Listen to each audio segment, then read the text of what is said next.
Oi, eu sou Caio Pimenta e seja bem-vindo ao audiobook do livro Cine 7 e a Crítica Cinematográfica no Amazonas, um novo capítulo.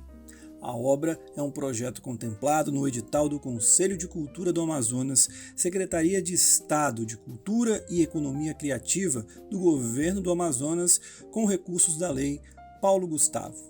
O livro apresenta uma coletânea dos principais artigos, críticas e entrevistas publicadas entre 2019 e 2024 no pioneiro site sobre crítica de cinema no estado. A obra marca a comemoração de uma década do Cine 7. O fundo da capa do livro é verde esmeralda claro. Na parte superior, aparece em branco o nome dos 4 autores responsáveis pela escolha dos textos: Caio Pimenta, Camila Henriques, Ivanildo Pereira e Pamela Eurídice. No centro da capa, uma caixa verde clara onde está escrito Cine 7 e a crítica cinematográfica no Amazonas. O termo Cine 7 está em fonte mais grossa. Ao lado, fora da caixa, novamente o termo Cine 7, transparente em branco. Na parte inferior da capa, o subtítulo Um Novo Capítulo escrito em branco. Para fechar, mais abaixo, a logomarca da editora Valer. Você escuta agora o capítulo 2, Cinema Nortista.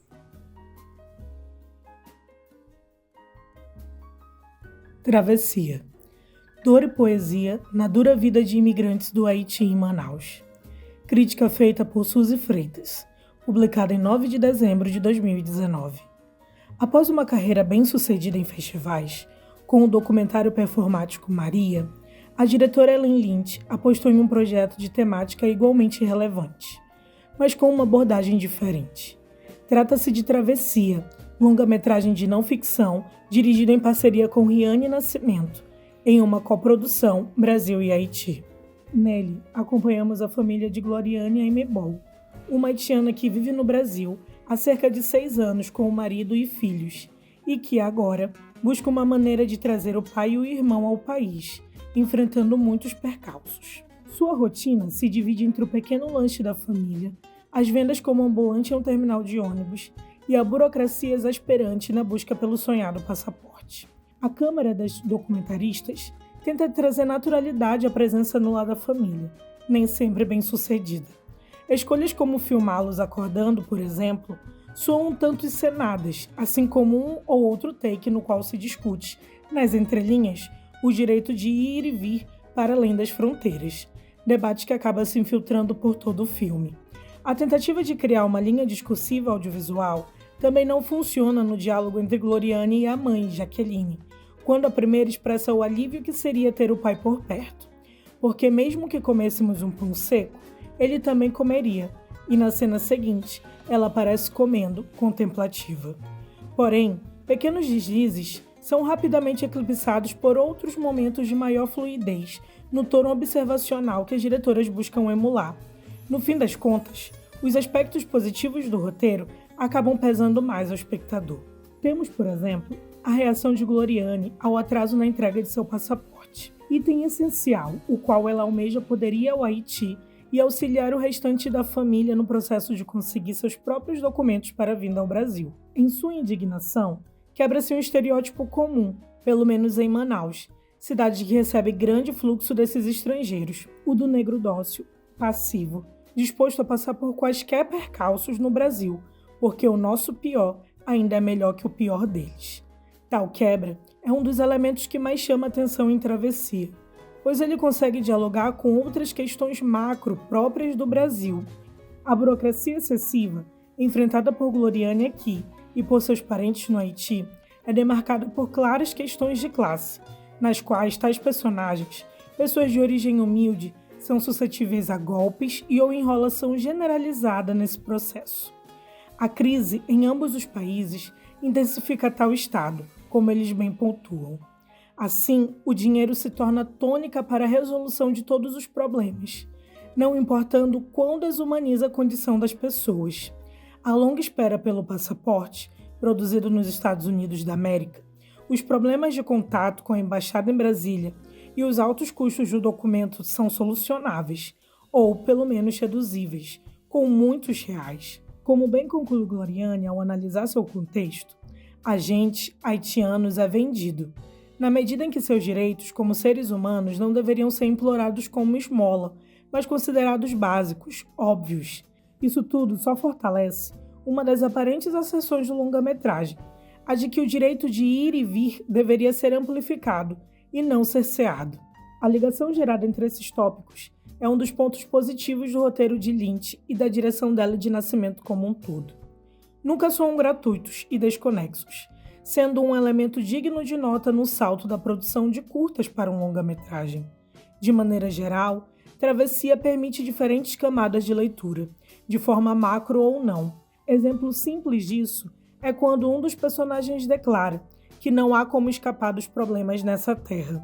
Como espectadores, não sabemos se ele se refere ao Brasil ou a este plano de existência, e nem importa gerar certezas, pois a riqueza do momento captado está justamente nessa lacuna. Outro ponto de destaque é a atenção dada às músicas cantadas por Gloriani, especialmente a que fecha o documentário. Enquanto espectadores, fora do que vemos em cena, o drama dos imigrantes nos atinge de maneira única, inesperadamente, nas letras reflexivas e melodia melancólica cantada em creolê. É o que nos faz ir além da imagem de negros gentis, agradecidos por serem explorados no Brasil e dispostos a trabalhar em quaisquer condições.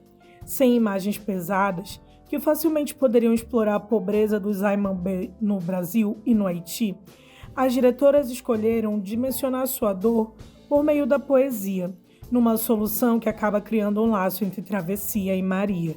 Talvez, como média-metragem, Travessia pudesse apresentar um pouco mais de dinamicidade. Tecnicamente, é um filme bem produzido, com cuidado no trabalho de som e na fotografia, que se não é muito original em seus tons desbotados, pelo menos é correta. O saldo geral é positivo nessa experiência, demarcando Lynch como uma diretora atuante no Amazonas, cujos projetos vale conferir, mesmo quando não ousa tanto.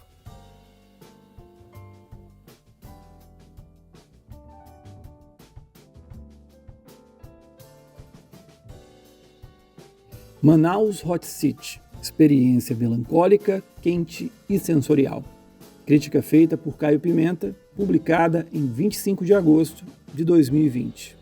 Com um pouco mais de 10 anos na direção de curtas-metragens de ficção, Rafael Ramos já trilhou os mais diversos rumos, indo do convencional de A Segunda Balada e A Menina do Guarda-Chuva até o lisérgico de Aquela Estrada.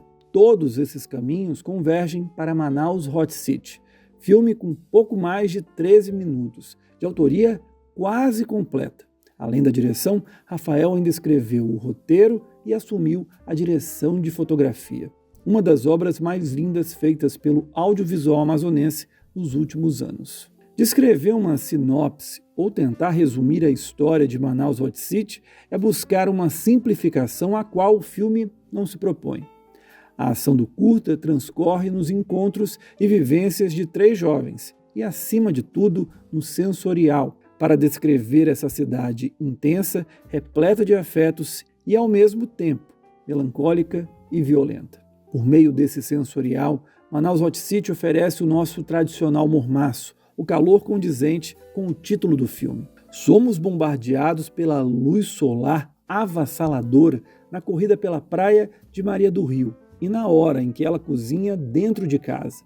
Enquanto isso, a câmera se aproxima dos personagens e nos permite observar cada traço deles, como o cabelo azul de Frank Ketzinger quase os tocando, algo feito por eles por meio de abraços, danças e carinhos de aconchego. Se a visão do Bodó não é das mais belas, o gosto do limão despejado lentamente sobre o peixe se forma na nossa cabeça, tal qual o sabor da farinha do arini e do arroz, tudo embalado na bela canção Recuerdos de Pacaraí, de Caetano Veloso. Para uma cidade caracterizada e conhecida por ser calorosa em todos os sentidos, A proposta imagética e sensorial feita por Manaus Hot City simboliza à perfeição um retrato audiovisual da capital amazonense, diferente dos habituais chavões de selva de pedra ou da constante necessidade de afirmação de Manaus ser uma cidade e não uma floresta, que tanto permeiam o discurso identitário da cidade. Igual fez na série Boto, ao lado dos colegas de Artrupe,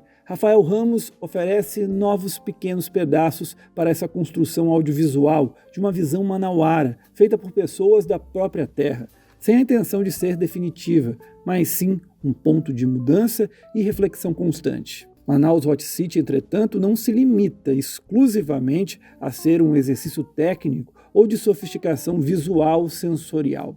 O curta observa que, em meio a esse vibrante caldeirão de cores, sabores e cheiros, existe uma tristeza e um cansaço, revestidos de melancolia, de pessoas que lutam por sua existência em um constante processo de resistência às violências do cotidiano. Maria deseja ir embora, quer ficar sozinha, sente saudade das coisas que não voltam, das pessoas que não voltam. Lamenta a ausência de conversa. Apesar de não acreditar na saudade pelo excesso de stories e fotos, a falta que Abreu sente é da amiga, prestes a partir, algo que não precisa ser dito para ser notado. Para completar, guarda um segredo duro que carregará para o resto da vida. Esse contraste com a cidade de cores vivas ganha contornos ainda mais densos pela intolerância e violência contra a comunidade LGBTQIAPN+, em Manaus.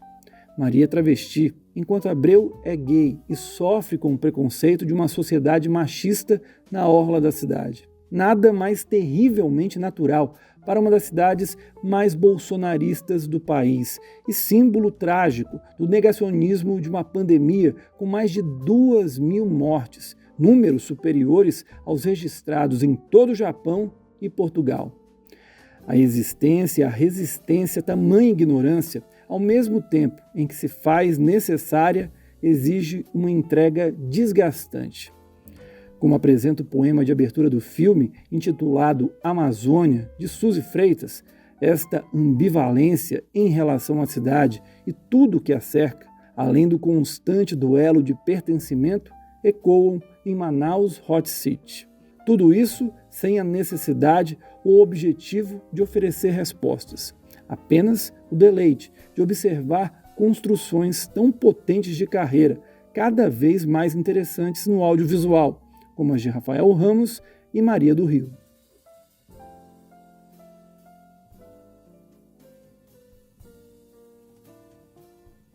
A Belle Époque. Afeto como resposta à violência manauara.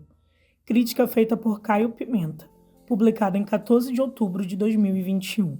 Chega a ser sintomático como a violência de Manaus ganha protagonismo nas telas neste grande ano do cinema amazonense. Da brutalidade do marido contra a esposa em O Buraco, de Zeu de Souza, passando pela fúria surrealista de Graves e Agudos em Construção, de Walter Fernandes Jr., até o policial noir de personagens sem muitos escrúpulos, em A Beira do Gatilho, de Lucas Martins, o clima de uma cidade agressiva no âmbito das relações sociais permeia muitas das produções lançadas em 2021, justamente um ano de ondas de violências múltiplas, da física, promovida pelas longas e permanentes guerras do tráfico, até a violência contra a dignidade humana, pela inação do Estado, em todas as suas instâncias, de propiciar o básico aos seus cidadãos. Esta mesma Manaus é aquela de seus bolsões de riqueza, que se antes mirava Paris, hoje busca ostentar uma Miami do terceiro mundo. O primeiro curta-metragem do grupo teatral Atelier 23, A Belle Époque, transita nesse universo ao acompanhar Belinho, Tassiano Soares, um rapaz com o sonho de viver da arte, realizar uma turnê mundial com um show solo no palco do Teatro Amazonas, local símbolo do auge da cidade na época da Belle Époque. Sem esconder a homossexualidade, enfrenta diariamente, com personalidade, as violências advindas do preconceito e da intolerância, promovidos, claro, por cidadãos de bem. A Belle Époque carrega em sua veia traços almodovarianos, ainda que não os abrace por completo, de excessos, cores, histórias pessoais e boas doses de melodrama. Sem a linha tênue oferecida por esse tipo de proposta, passa do ponto em certos momentos, com uma trilha por vezes didática e diálogos demais em outros, Eric Lima, diretor estreante nos cinemas, demonstra atenção total na elaboração de uma identidade visual e sonora forte, como elemento de construção da resistência de Belinho ao mundo que o abomina. O brinco esmeralda, o amarrador laranja, o cabelo louro depois vermelho e a camisa rosa com os dizeres "Die Love Spock" são achados no figurino do protagonista, por já oferecerem não apenas o caráter de resistência, mas também o bom humor necessário para encarar a via crucis diária da homofobia. A entrada triunfal de Isabela Catão, a direção de arte lúdica do único lugar onde Belinho pode se refugiar da violência, o próprio quarto, a trilha das mais diversas vertentes e referências e o desfecho apoteótico no Teatro Amazonas criam momentos marcantes durante o curta. Mas isso nada seria sem um grande ator a nos conduzir e fazer sentir aquela história como pretendido por A Belle Époque. Tassiano Soares traz uma composição completa como Belinho. Sentimos a vivacidade repleta de rapidez no humor nas divertidas conversas com a personagem de Catão, a fúria de quem não aceita ser maltratado, a dor intensa com a perda de alguém querido e a poesia daquilo que almeja, ainda que como um sonho distante. Parece impossível quando pensamos que estamos diante de um curta, mas Tassiano alcança isso em um trabalho com potencial de ser premiado em festivais Brasil afora. Parte de um projeto audiovisual que inclui o ótimo clipe Glorial e a videodança azul, A Belle Époque deixa claro como o Ateliê 23 chega com potencial de se tornar um dos principais players do audiovisual amazonense em breve, demonstrando que somente o afeto pode ser a resposta à cultura da violência, especialmente em uma cidade como Manaus. A Espanhola, choque da alegoria restrita à mesma bolha. Crítica feita por Suzy Freitas, publicada em 25 de janeiro de 2022. Cobertura Festival Olhar do Norte. Em 2018, lembro-me de discutir com meu então mentor do programa de formação de críticos do Talent Press Rio, o português Luiz Oliveira, o tópico Infiltrado na Clã, de Spike Lee. Na ocasião, ele defendia que o filme não era bom, por ser isento de qualquer sutileza na abordagem de seu tema central, o racismo. Eu concordei, mas também destaquei que, no mundo que havia eleito Trump e Bolsonaro, talvez não fizesse mais sentido ser sutil ao abordar certos temas, raciocínio esse que segui em minha crítica do longa. 4 anos depois, a Espanhola me fez recordar essa conversa. O novo curta de Francis Madison, diretor de Jardim de Percevejos e No Céu da Boca Cresceu Saturno, foi produzido durante a pandemia e se passa durante 2, a da gripe espanhola, que dá título à obra, e a da Covid-19. A partir dos 2 períodos, o filme abraça um combo que mistura costumes, política e sátira, ao apresentar um casal que, aparentemente, está nos idos de 1918, lendo as primeiras notícias sobre a gripe, mas que da porta para fora depara-se com os anos 2020. A partir daí, tudo é delírio. Mas o motivo de traçar um paralelo entre o curta de Madison e o longa de Lee é justamente o fato de ambos optarem por ignorar qualquer noção de sutileza. Ambos dizem exatamente o que querem dizer, seja por meio do ataque ao conservadorismo e negacionismo no primeiro, seja na reconstrução histórica do racismo no segundo, pouco se valendo do espaço semiótico que um sem dizer traria a essas obras. Não que a Espanhola não conte com metáforas, óbvio. Elas, aliás, são gritantes. O casal negacionista de 1918 é um espelho dos tolos que vemos com máscara no queixo em selfies nas redes sociais desde 2020. Quem sabe sequer pertencem a outra época mesmo, sendo mais uma sacada genial do curta. A morte do presidente Rodrigues Alves por um vírus é o nosso desejo nada secreto para certos líderes presidenciais, realizado por um guru recentemente. O personagem do marido puxa-saco dos ingleses literalmente lambe a tela de uma TV com o rosto de Jair Bolsonaro, etc, etc, etc. Não vamos contar o filme todo aqui. Tais pontos são apenas para dizer que tudo no curta nos é apresentado para pegar a referência, concordar com ela e seguir adiante. O que não é de todo ruim. Temos, por exemplo, as soluções inventivas para o cenário e a vibe onírica da inserção do personagem masculino nas ruas de Manaus de hoje. E como é bom ver nossa cidade indo além dos cantinhos quase cenográficos do centro histórico. É justamente nesse momento que a espanhola adquire potência. Leva-nos fundo num pesadelo que vai das ruas para uma celebração mórbida de camisas verdes e depois para uma espécie de umbral, no qual o personagem se depara com imagens da fossa que testemunhamos diariamente durante o enfrentamento da pandemia. Se é que podemos chamar isso de enfrentamento. Aí sim, o filme realmente mostra como a falta de sutileza pode dialogar com a brutalidade do que passamos a viver no decorrer desses últimos anos.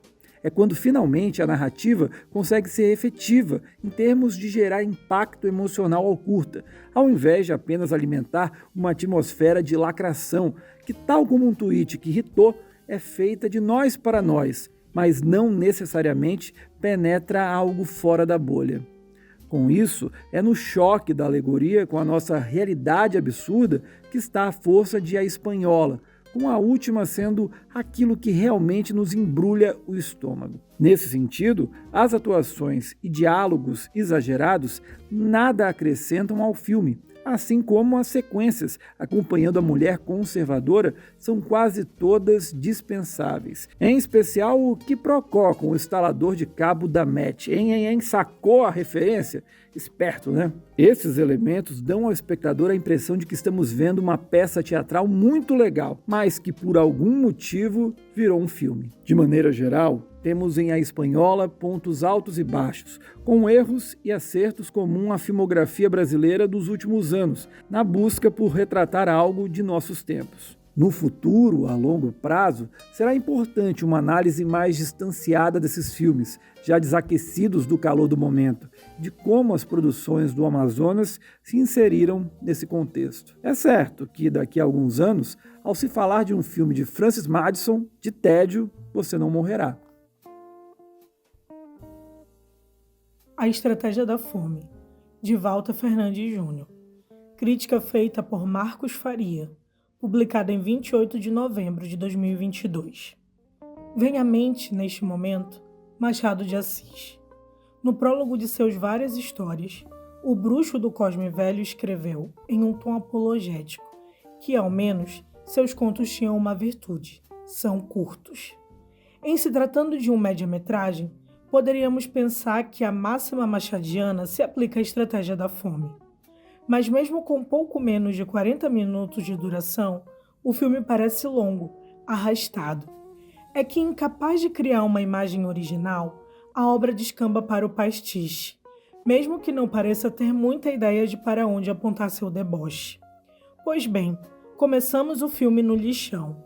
Um garoto acha um teco-teco, aquele brinquedo de bater em meio à carnificina e aos urubus. Ouvimos de fora do quadro o choro de uma mulher, sua mãe, um wipe pen ou chicote na direção da mulher, e vemos que ela leva uma arma à cabeça. O wipe pen de volta ao garoto e ouvimos o som de um tiro. O garoto continua com o teco-teco e dispara em inglês macarrônico. Don't worry, baby, it's gonna be alright.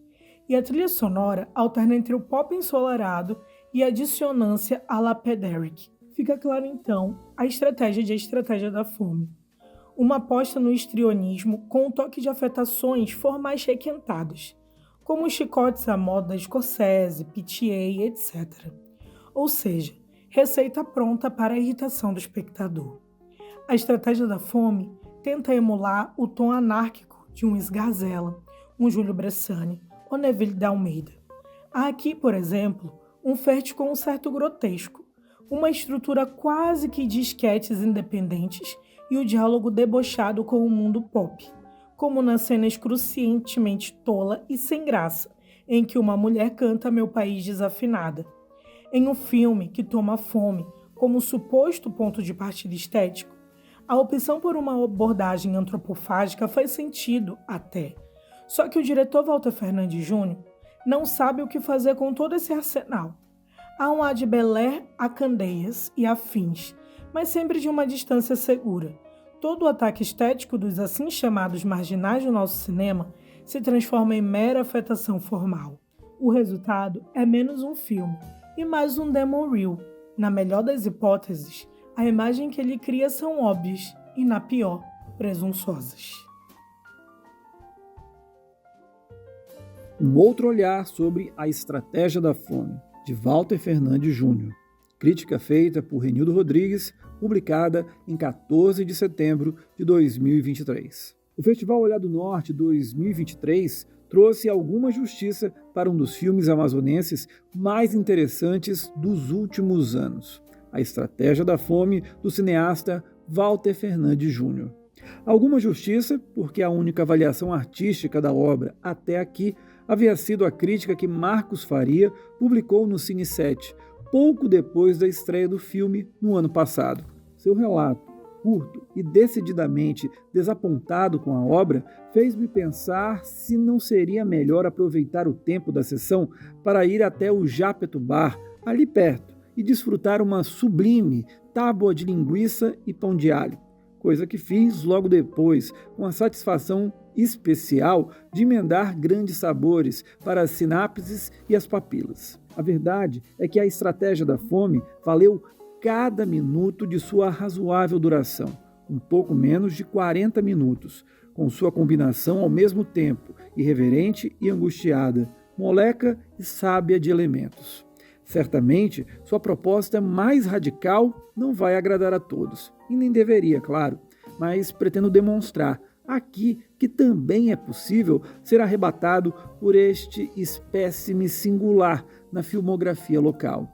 Já tinha Graves e Agudos em Construção, de 2021, filme anterior de Walter, e sua primeira produção amazonense, como um sopro renovador para o cinema do estado. Lá estava um curta que distribuía gloriosas bananas a todos os setores. A lógica narrativa, a coerência tonal, ao comedimento das atuações e a outras quimeras mais alusivas, como a pretensão de realismo e o bom mocismo político. Acenos ao cinema novo e ao cinema marginal, produzido no Brasil entre as décadas de 60 e 70, estão em todo lugar.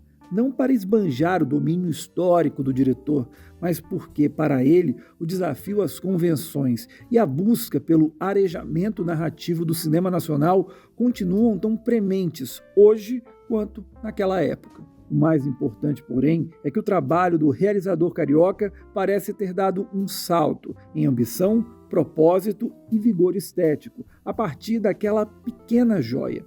Graves é uma coleção de esquetes aparentemente soltas, mas unidas por uma cola peculiar, o sentimento de catarse.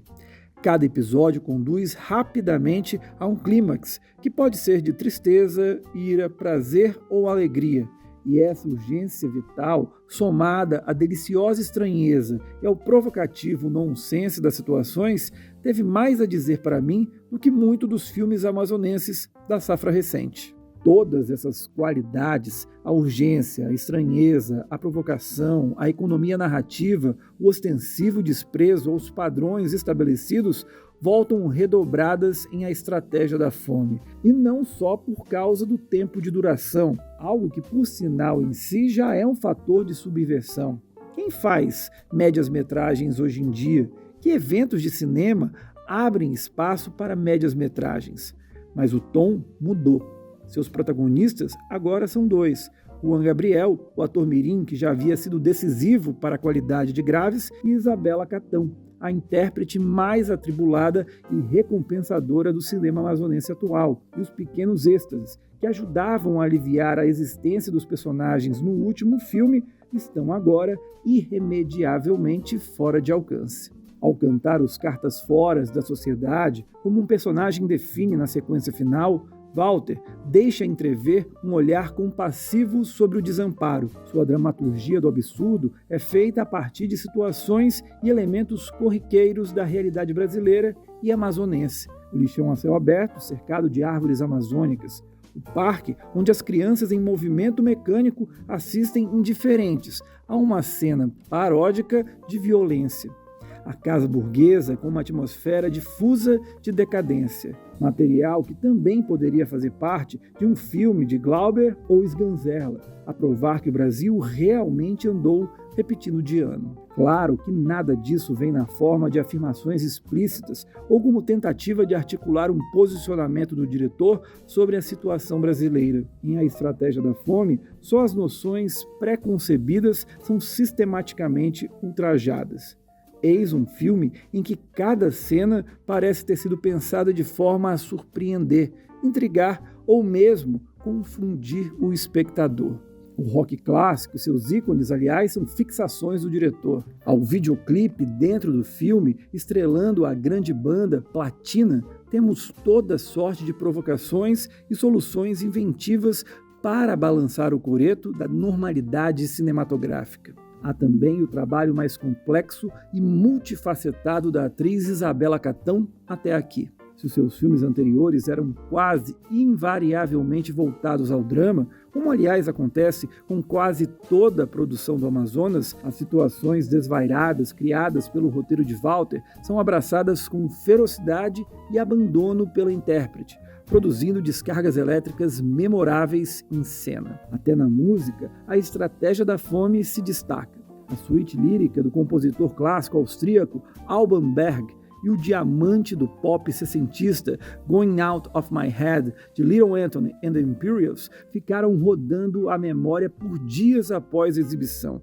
o que raramente acontece em qualquer filme. Portanto, apresento a única solução possível para o impasse crítico fomentado a partir da publicação desse texto. Não ignore A Estratégia da Fome. Assista na primeira oportunidade e descubra se ele soa como um trabalho importante e inovador ou como um pastiche nostálgico do cinema brasileiro em sua época mais fecunda. E depois, me conte. Mostra inédita em Presidente Figueiredo desperta sonhos ligados ao cinema. Reportagem feita por Caio Pimenta, publicada em 30 de maio de 2023. Oi, sou Caio Pimenta, do Cine7, site de cinema lá de Manaus. Posso falar com vocês? Imediatamente, os olhos de Maitê Anthony, de apenas 13 anos, brilharam. Protagonista ao lado da irmã caçula do curta Fantástica Fábrica de Mel, ela tinha acabado de receber um troféu de atriz revelação na primeira edição da Mostra de Cinema Galo da Serra, em Presidente Figueiredo. Fazer o filme foi uma experiência muito legal. Foi a primeira vez que atuei de verdade. Antes era só brincadeira. Depois do curta, descobri que quero mesmo ser atriz. É muito incrível. Esse encanto e o sonho do cinema existem e resistem em Presidente Figueiredo. Mesmo sem o município possuir uma sala de exibição desde a sua fundação em 1981. Esta, aliás, é a realidade do interior do Amazonas. Atualmente, nenhuma das 61 cidades conta com um cinema em funcionamento. As raras iniciativas, o Cine Kimak, em Manacapuru, e o Cine Teatro de Bi Barbosa, em Itacoatiara, não resistiram à pandemia da Covid-19. Para piorar, a internet precária dificulta o acesso aos streamings e até a baixar filmes. Resta aos moradores de Presidente Figueiredo, hoje com pouco mais de 35 mil habitantes, apelar para a pirataria, para os filmes exibidos na TV, ou encarar os 128 quilômetros da rodovia BR-174, rumo a Manaus. A capital concentra todas as salas do teatro. Ao todo, são 62, sendo apenas uma fora de shoppings, o Casarão de Ideias. Dentro desse contexto altamente desfavorável, o diretor Heraldo Daniel, que produziu Raiz dos Males e O Clã das Jiboias, em parceria com o produtor cultural Herman Anthony, promoveu oficinas de cinema com foco no meio ambiente, entre 2021 e 2023. A iniciativa, contemplada no edital da Lei Aldir Blanc, levou conceitos básicos de audiovisual para 80 participantes de todas as idades, sendo 2 edições ocorridas em comunidades de Presidente Figueiredo e uma na Vila de Balbina. A nossa ideia era descentralizar o audiovisual, levando o cinema para Presidente Figueiredo e comunidades do interior.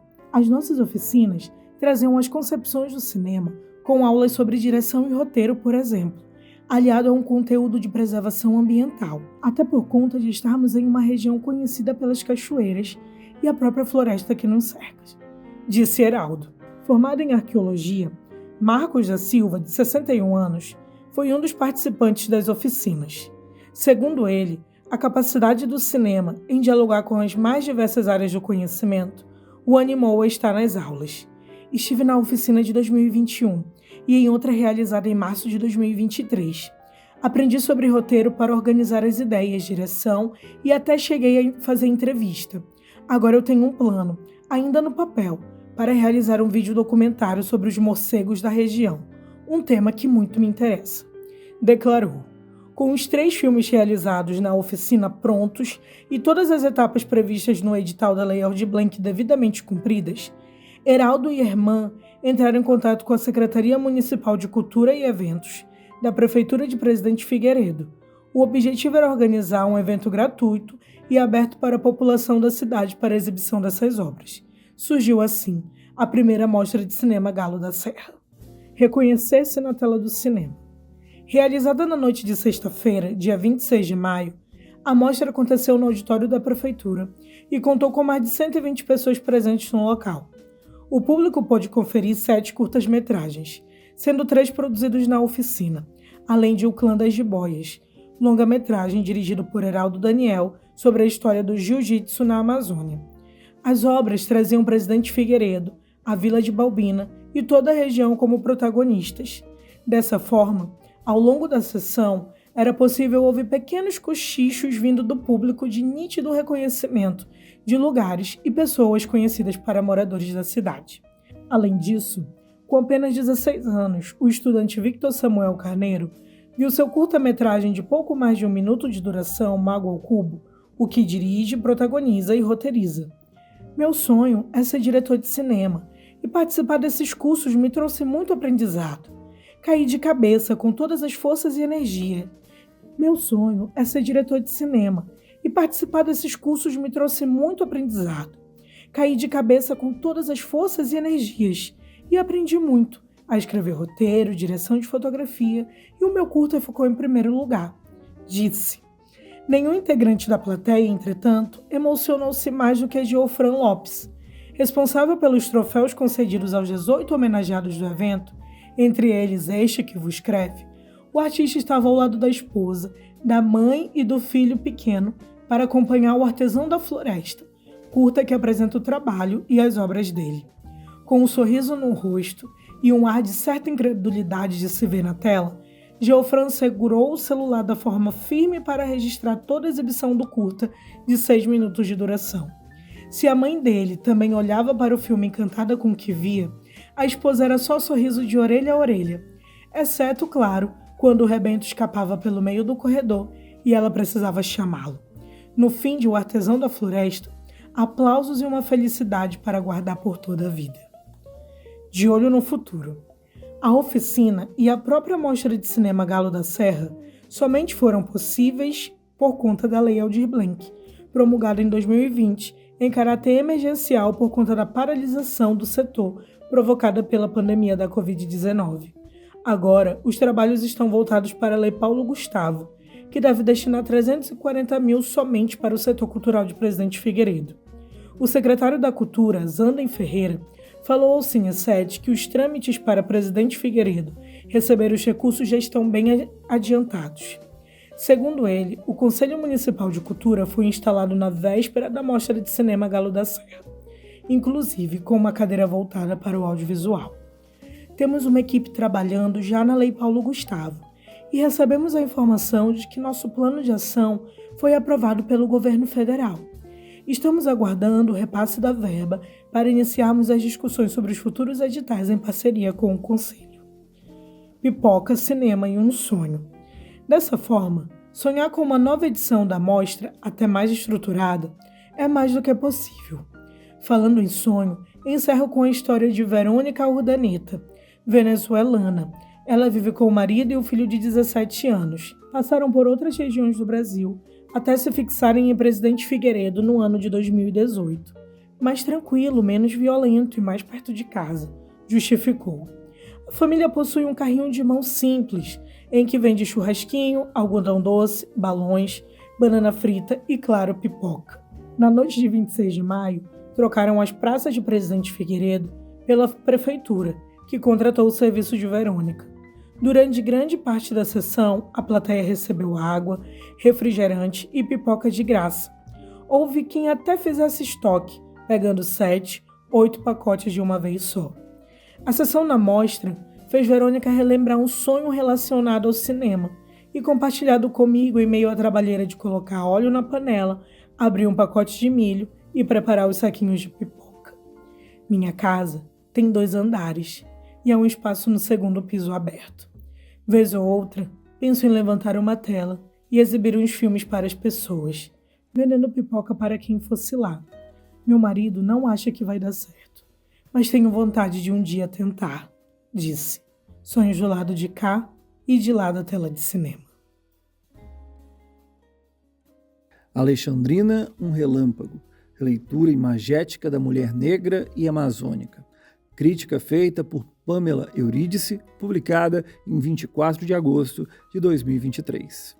Existe um apagamento da história negra na Amazônia, o qual sutilmente a professora de História e pesquisadora Patrícia Sampaio denomina de silenciamento. O trabalho que ela desenvolve em seu núcleo de pesquisa acadêmica na Universidade Federal do Amazonas escoa em Alexandrina, um relâmpago, de Keila Sankofa. O curto oferece protagonismo à jovem mestiça que trabalhou para o casal Agassiz em suas viagens pela nossa região. Por meio de um manifesto com muitas tonalidades íntimas, a diretora explora a ancestralidade, discute a cultura e o conhecimento de questões afro-ameríndias e a situação da mulheridade negra no território. Alexandrina sai do desconhecimento que a história lhe regalou para ser retratada de forma magnânima e ter seus traços reconstruídos, desta vez sobre a perspectiva de uma jovem negra. Em seus relatos sobre a jovem, Sampaio destaca o quanto seus cabelos chamavam a atenção de Elizabeth Agassiz e dos homens que a acompanhavam, a ponto de quererem eternizá-la por meio das imagens. É fato o quanto os cabelos são importantes para a identidade das mulheres negras, e os de Alexandrina, nas paragens por onde passou com os viajantes da Amazônia, lhe renderam uma colocação na outridade como uma figura exótica, sexualizada e digna de ser observada pelo olhar branco estrangeiro. Não à toa, a narração em off, interpretada por Isabela Catão, transparece raiva, resignação e um certo rancor. A busca por uma concepção memorial. Ao partir dessa perspectiva histórica, no entanto, Sankofa faz o caminho a contrapelo. Ela toma as imagens da figura histórica a fim de levantar questionamentos sobre a projeção, dos quais me chama muita atenção o abre aspas. Eles não sabem nada da gente, fecha aspas, por guardar inúmeras reflexões acerca de quem é essa gente desconhecida e que tipos de conhecimentos podem ser desencadeados, pautados em como essa também é um instrumento de aprisionamento negro. Além de realizar uma releitura imagética da protagonista, dessa vez sob a perspectiva de uma mulher negra e amazônica que se interliga à narrativa contada, atrelando e projetando sua imagem à personagem. Alexandrina busca emular um cinema sensorial.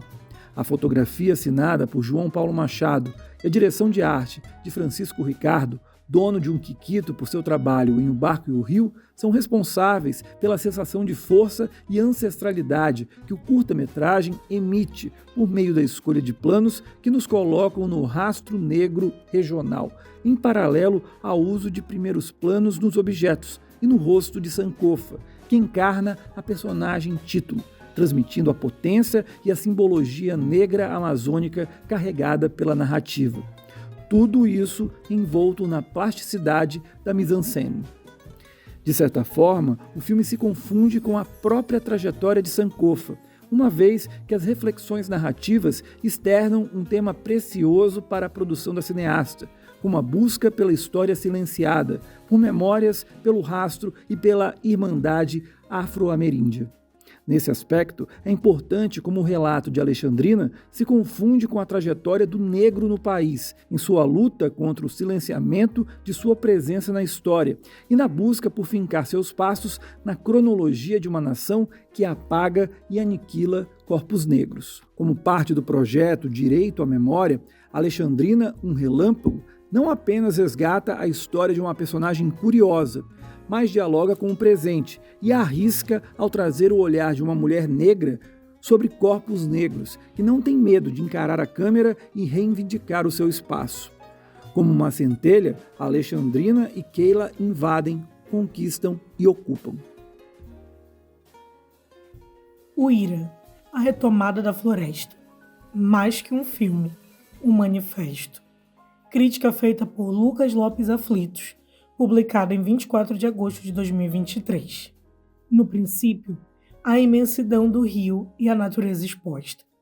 Logo, um corpo aparece com uma blusa amarela e se despe. O corpo nu entra na água, mergulha, some. Esse é o início de um documentário poderoso e potente. Uíra, a entidade das matas, conecta-se com a natureza, some diante dela, faz parte dela. Sua voz em off diz: eu gosto de recordar todo dia ao amanhecer o que estamos vivendo não é um processo natural, mas uma fase a mais de uma guerra que nunca cessou.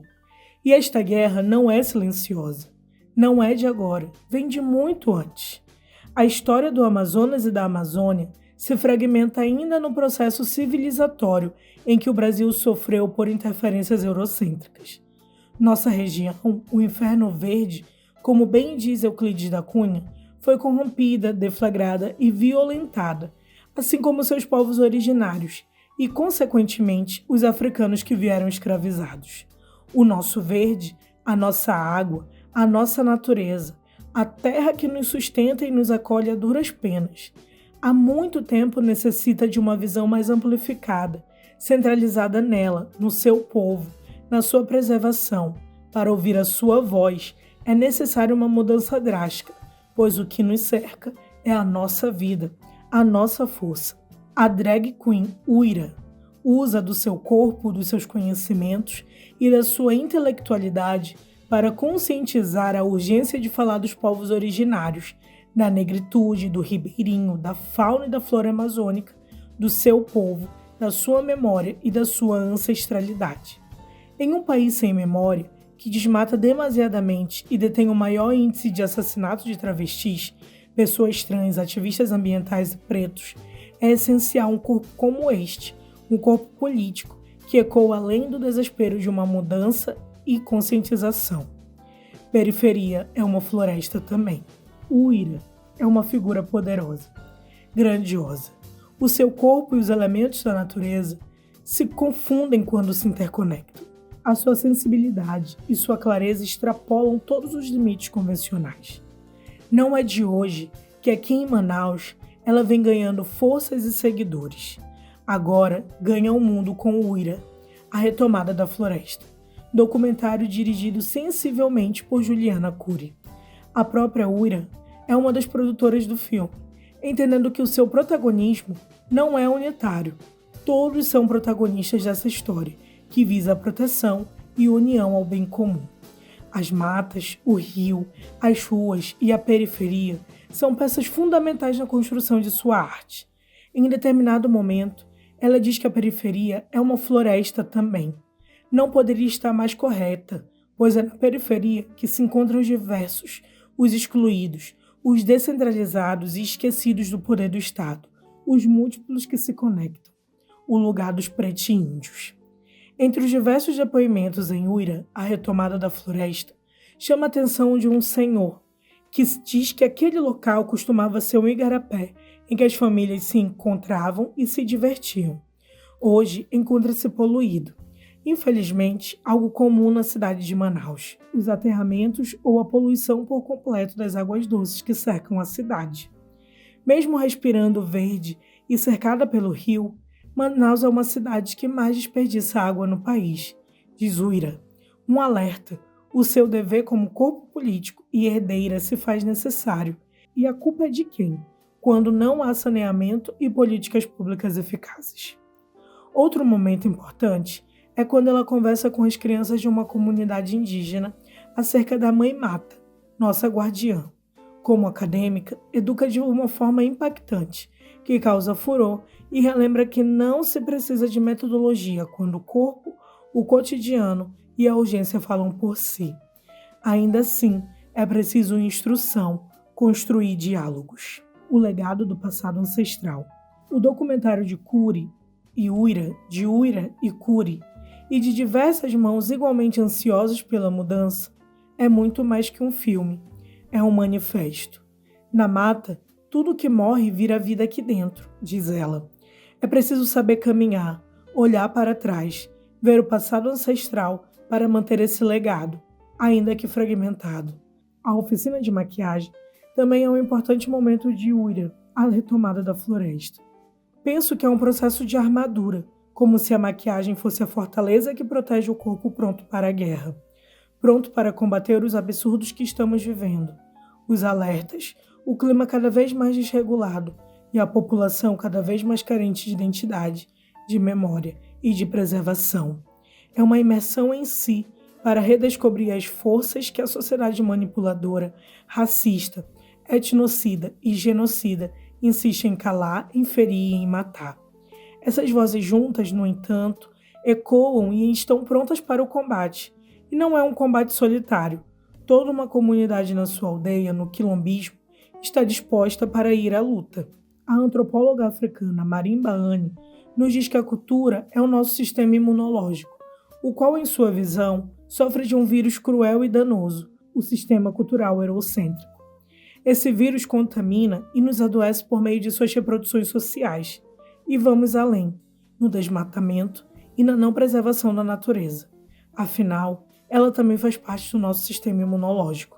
É tempo de cura. Portanto, Uira trabalha e leva essa palavra para o mundo inteiro.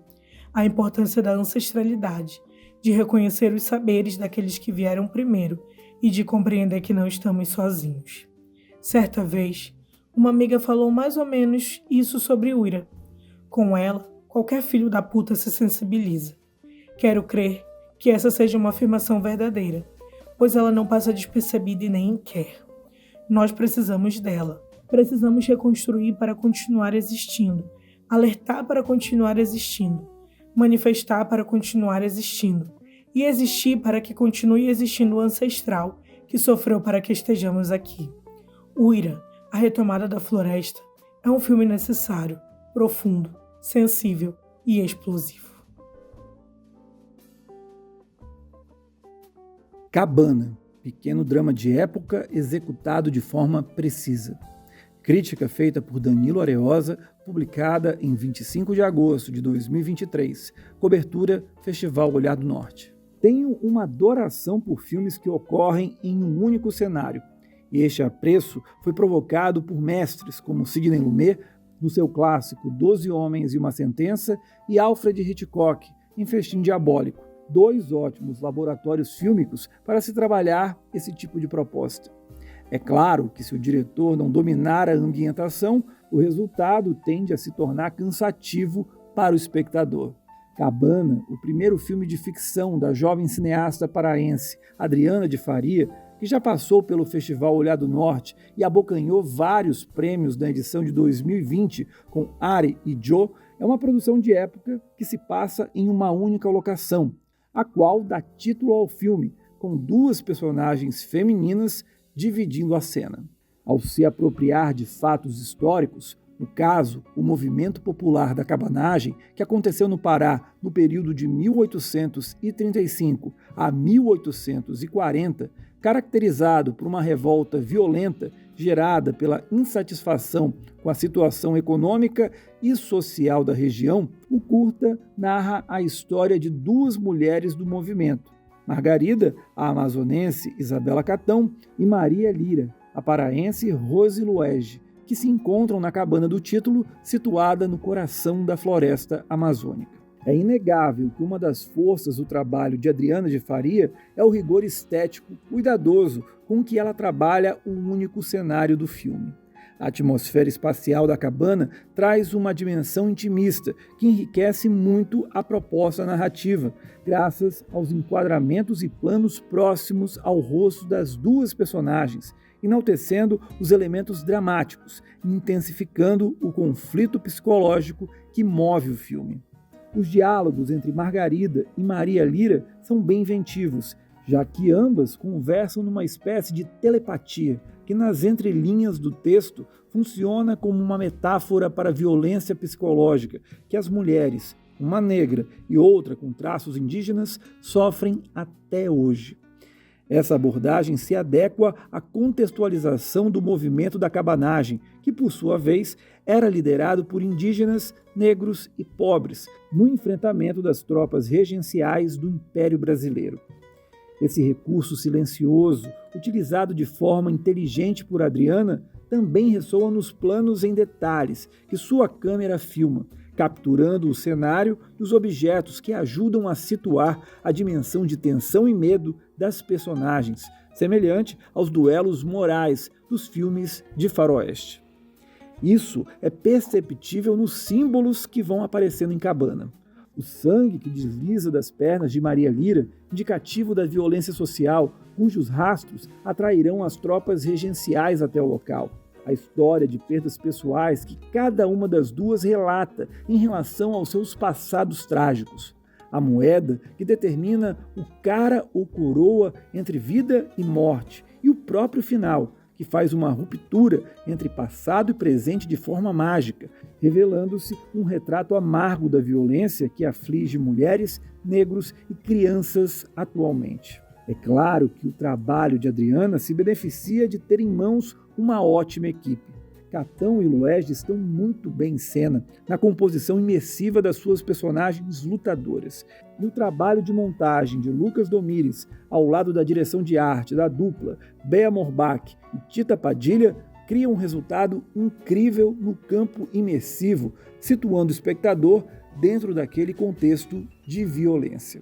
No fundo, Cabana mostra que a experiência de Adriana de Faria no documentário ajudou a enraizar a proposta ficcional do seu primeiro curta, que, por sinal, não apenas costura bem os elementos fílmicos a uma narrativa densa, como também é um retrato fidedigno da violência que permeia a história nacional durante a época imperial, cujo rastro sujo de sangue continua a proliferar o medo, a discórdia e a morte nos contextos mais íntimos da sociedade.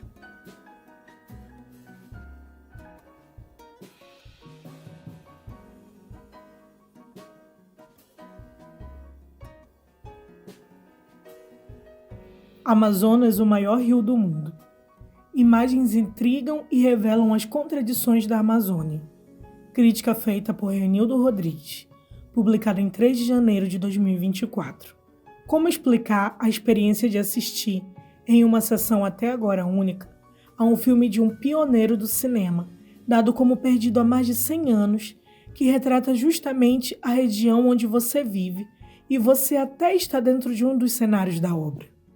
Sobretudo, como explicar que Amazonas, o maior rio do mundo, a peça publicitária de Silvino Santos, datada de 1918 e recuperada nesse ano, apresente em um microcosmo tão sucinto as vastas belezas e contradições de uma região do Brasil que um século depois só testemunhou seu agravamento. Exibido no Teatro Amazonas, no dia 29 de dezembro de 2023, marcando o retorno da obra à cidade onde Silvino Santos passou grande parte da vida, o filme é um sobrevivente da negligência brasileira que conseguiu por acaso chegar até nós.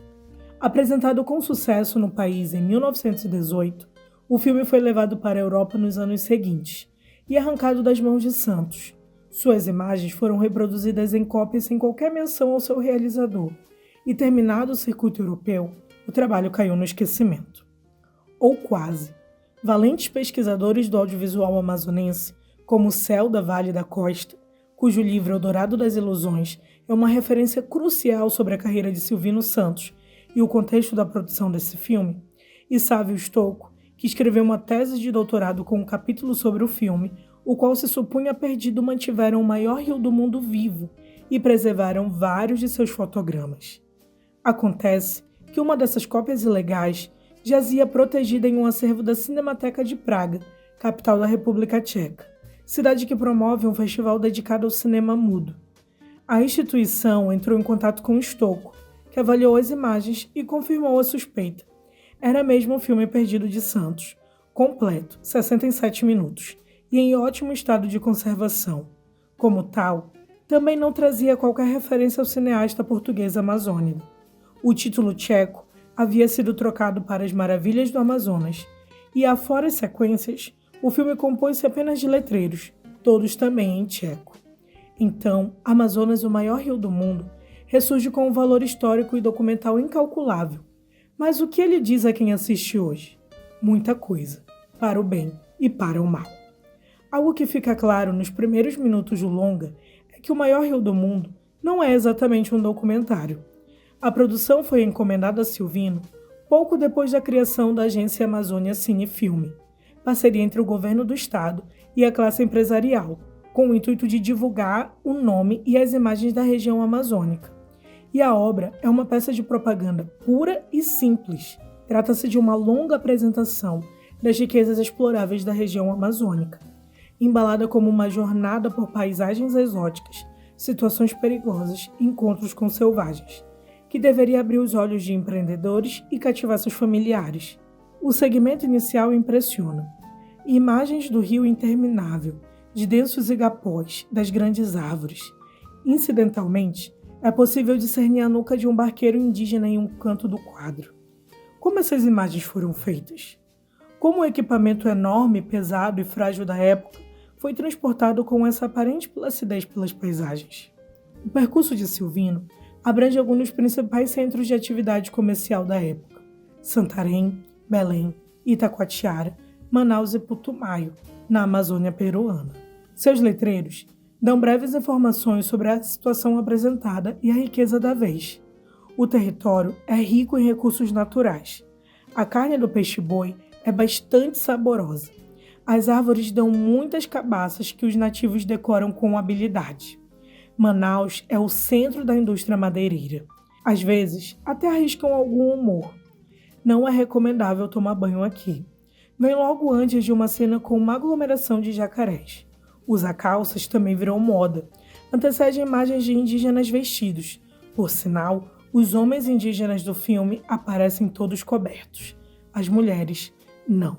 Tirando a descrição das riquezas, os intertítulos são pouco informativos e parecem mais preocupados em enfatizar o exorcismo ou o aspecto de aventura das filmagens. Alguns são até incongruentes. Mais de um letreiro fala em indígenas, sem que a cena seguinte apresente nenhum. O valor de Amazonas, o maior rio do mundo, reside inteiramente nas imagens, e mesmo estas podem desapontar. Os planos são quase sempre estáticos, fotografias discretamente movimentadas, com quase nada do dinamismo e da elaboração visual, que já então, pós o nascimento de uma nação, se praticava. Silvino também faz uso de recursos de edição então em voga, como íris, cortinas e fades, mas de forma arbitrária, um truque que eventualmente aparece para realçar os tableaus. Mas como reclamar quando há tantas imagens quase indescritíveis, pelo que elas preservam e são capazes de descortinar para nós? Tudo no filme é uma janela fascinante para esse passado estranho, remoto, mas ao mesmo tempo profundamente familiar. O Largo de São Sebastião, cercado por um centro tranquilo quase deserto. As maravilhosas cenas de dança ritual em uma aldeia, os processos de extração e preparo da borracha e do algodão, a movimentação do gado nas fazendas do Pará. Um dos letreiros mais sinistros do filme apregoa: gado é riqueza. A árdua caça do peixe-boi, a igualmente árdua coleta da castanha do Pará. E o mais comovente, o elemento humano, que, como o barqueiro indígena do início, temem sobressair das imagens estetizantes de Silvino. O pioneiro realiza um trabalho encomendado pelas elites e dirigido a elas.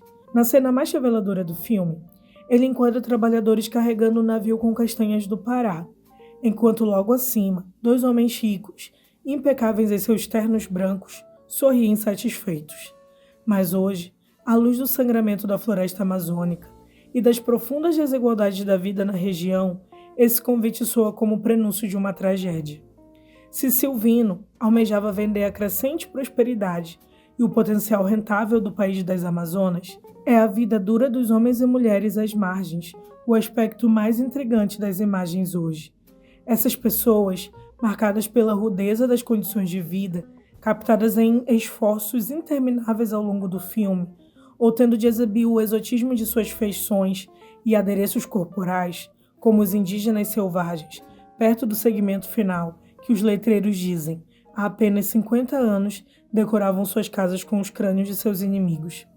São os amazônidas que ergueram a economia responsável por tornar possível o maior rio do mundo e que chegam ao quem assiste, 105 anos depois, como o elemento mais vivo do filme. Não poderíamos estar mais distante de Os Sertões, de Euclides da Cunha, cujo livro sobre a Amazônia foi intitulado significativamente A Margem da História. Mas à sua maneira, Amazonas, o maior rio do mundo, também permite entrever a terra, o homem e a luta.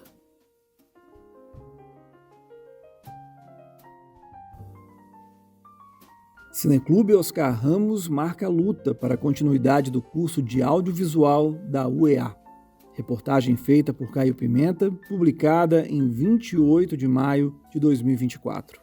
Nem bem as aulas começaram e o curso de bacharelado em produção audiovisual da Universidade do Estado do Amazonas já conta com um cineclube. A atividade, criada e desenvolvida por 10 estudantes, traz uma programação semanal para a exibição e debate de filmes conhecidos em sessões abertas, sempre às terças-feiras, das 14h30 às 18 horas, no auditório térreo da Escola Superior de Artes e Turismo da UEA, localizada na Avenida Leonardo Malcher, no centro de Manaus. O cineclube leva o nome de Oscar Ramos, uma homenagem ao artista plástico e diretor de arte premiado nos tradicionais festivais de Brasília e Gramado, falecido em junho de 2019. Abre aspas. Foi feita uma votação para a escolha do nome do cineclube. Colocamos alguns nomes com trajetórias relevantes no cinema local e acabou vencendo o Oscar Ramos, fecha aspas, disse Evandro Fernandes, um dos estudantes à frente da iniciativa. O diretor Zeu de Souza é o professor coordenador do projeto. A programação já trouxe filmes dos mais diversos, entre eles clássicos, como Cat People, de 1942, e O Bebê de Rosemary, de 1968. Até sucessos recentes, como Ilha dos Cachorros, de 2018, e After Sun, de 2023. O cinema amazonense também teve vez, com Antes o Tempo Não Acabava, contando com a presença do diretor Sérgio Andrade para o debate. Abre aspas. Antes de cada sessão, apresentamos a obra em questão, dando pequenas informações. Depois da exibição, fazemos um debate para quem quiser participar, com opiniões livres e todo mundo falando o que achou. A ideia é que o cineclube seja bem democrático, uma experiência tanto acadêmica quanto social.